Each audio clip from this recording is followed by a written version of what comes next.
Hello everyone, it's me, Corgi Dub, coming to you guys with a video.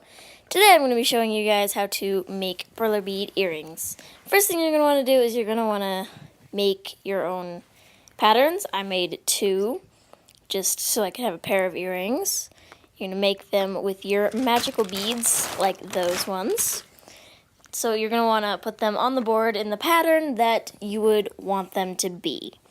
And then you're going to want to iron it. Not going to need very much heat. Not going to need very much pressure for these beads. Unless you want the holes to completely close up, which you don't want if you're going to be making earrings. Then you need to go and iron them. But with the magic of YouTube, I already did that.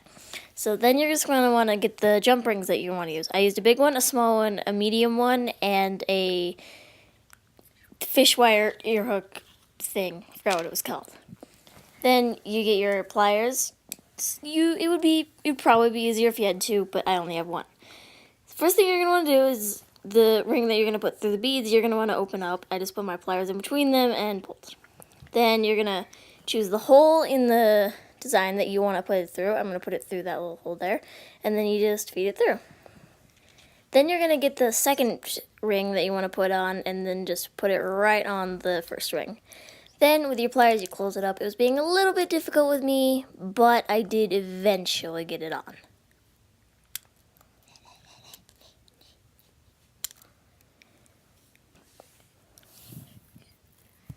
Some close up really easy, but that one didn't want to.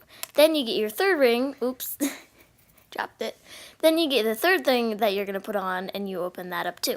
Then you're just going to put it onto the second ring. I find it easy to dangle it upside down, because that just lowers all the rings down.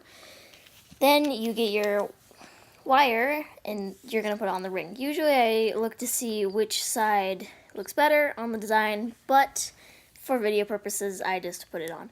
Then you're going to want to close it up. This one was a little bit difficult with me too, but I did get it. Being nicer to me than the big one. And then there you go. You made an earring.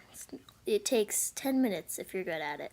If you're good at it, you can do it on under 5, but I'm not that good yet. So that's what mine looked like when I was done. It's actually not that hard to make them, and it was quite easy for me.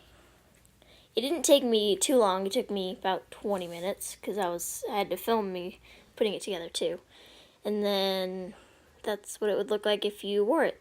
It was pretty simple, and I hope you guys liked it and hope it was helpful. I'll see you guys in my next video. Goodbye.